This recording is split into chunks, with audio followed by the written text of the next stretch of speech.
It's 2008. We're on the floor at the International Woodworking Fair in Atlanta, Georgia. And if you're building furniture, any kind of furniture, cabinetry, you can make it look beautiful, but until you put that finish on it, it's not done. And we want to talk about finishing that furniture right now. We're at the Apollo Sprayer booth, and Jeff Ziegman is with us. Jeff, thanks for having us. You bet. We want to talk, first of all, about an award-winning gun. Is that true? Absolutely. There's a lot of unique features about this gun. Okay.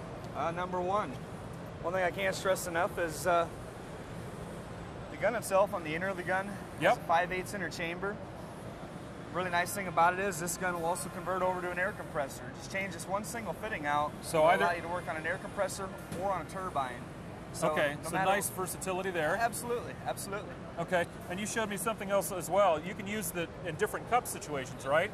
Yeah, you can go with several different configurations. You can go with the bottom canister style cup, which most guys are very familiar with. Right. Or more into the automotive industry, you can also go into the gravity style cup. Cool, so whatever they want to work with? Or even a pressure pot. We also have larger pressure pots, just depending on what best fits your application. You can go into the bulk end of it, or you can go into the smaller quantities, or whatever best fits your application. Okay.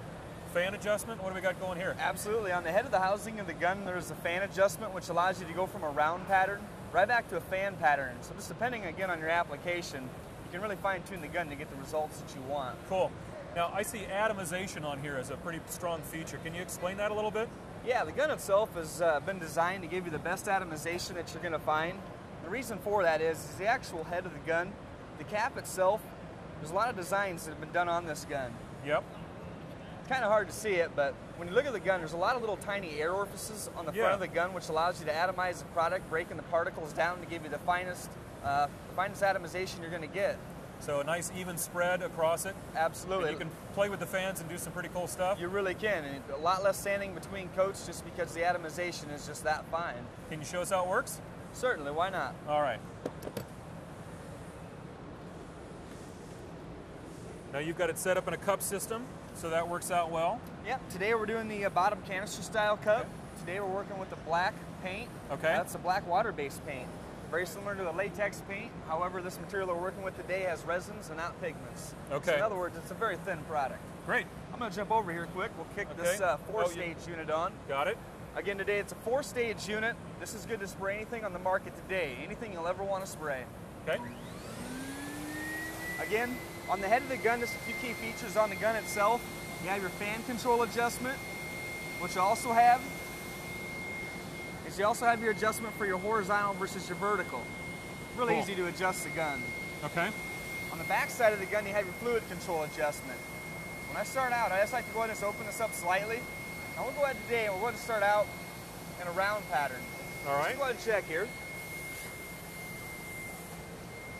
We're going to open it up today and we're just going to lay down a fan pattern.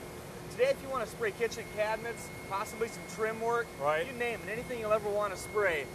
Again, it's a fan pattern today coming across this. Certainly we can put it on as light as we want. Yeah. Depending on where you're spraying, you don't want it too heavy. Yeah, absolutely. Or let's just say maybe you're doing latex on the interior of a home. Turn the gun up a little bit. Nice. You can put it on as heavy as you want. Sweet. Just as you can see here. Okay. Oh. Okay, that's pretty good. I'm going to go ahead and cut the material back at this point, and we're going to go ahead and rotate this over to a round pattern. Okay. So when you're trying to get in the corners of cabinets and such, for your fine detail work, you can really tune this gun down to get the exact amount that you want. Nice. Let's just say today we're going to spray a face frame. Right away, I'm going to rotate this back over to a fan pattern. I'm going to open my product up slightly, and I'm going to go ahead and come across my style first. Cool. Vice versa, your rail. Either way you want to go with your rail or your style. Or if you have a real small area you want to do touch-up work on, let's say you have an old lacquer finish and you want to do some touch-up work on it. You have a small area you just got to touch up. Yeah. You can definitely come in a small area like this, rotate back over to a round pattern, and we're going to burn a small area in quick. Again, if you're doing a bumper in a parking lot, you can. Something like this is very practical. And with such very little overspray as what we get here, you can really see how fine a work that you can do with this thing. As light as you want. That's pretty accurate. Or certainly as heavy as you want. Sweet. A little bit more product. Or as some like to do, airbrush-like work. Okay. Huh.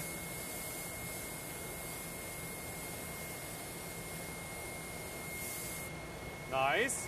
What's really impressive about this gun, no matter what your application may be, possibly working in the basement, working in the garage, the last thing we want is overspray. Right. And overspray is one thing we can't stress enough. So keep this in mind. When you work with the turbine, again, we're the Apollo company. We've been in the business since 1966. We know our equipment, we know our guns, and they work very well. When you take them home and you try them, even you will agree, they are the best sold today. Very nice. Not a lot of overspray at all. Very little. Very cool. Now, we were using this turbine, but I see a turbine over here that I think we want to talk about a little bit too. What's special about this one? Well, I'm going to shoot you straight. This is the latest and greatest from the Apollo company. It's got a lot of key features on it. Okay. Number one, we got a variable switch on this thing, which allows you to adjust the amount of pressure coming through the machine. Right. This machine today is actually computer chip. There's other ones out there made that they have inside what they call a rheostat. Right. The rheostat isn't really as accurate as what your computer chip design is. This thing is accurate within a tenth of a pound is how accurate it is. What it also offers on the machine is it also offers a light on it when the machine finds that the filters are being clogged up. Right. There's a light on the machine that'll be green when the machine is clean, right, and it'll be red when it's clogged up. So you're not going to mess up your performance Certainly. by having a dirty filter. Absolutely. Now, this is actually sensitive to the atmosphere and the pressure that's going on too, which is huge when you're trying to lay down a nice finish, right? It doesn't matter where you take this machine, whether you're taking it into a hot environment or you're possibly taking it to anywhere you'll ever want to go with the machine. It'll good for your the machine has no limitations. I'll be straight honest with you. It doesn't matter what the humidity, barometer. So it's an outstanding machine. When you want a perfect finish wherever you are, it's going to work out. And you won't have to screw with messing with each of the setups every time and spring from one day to the next. It can change so much that this is going to work with you and make it easy. Very cool. Some great stuff, and well, we'll call this a nice finish to this piece. Jeff, thank you very much. Thanks for your time. All right.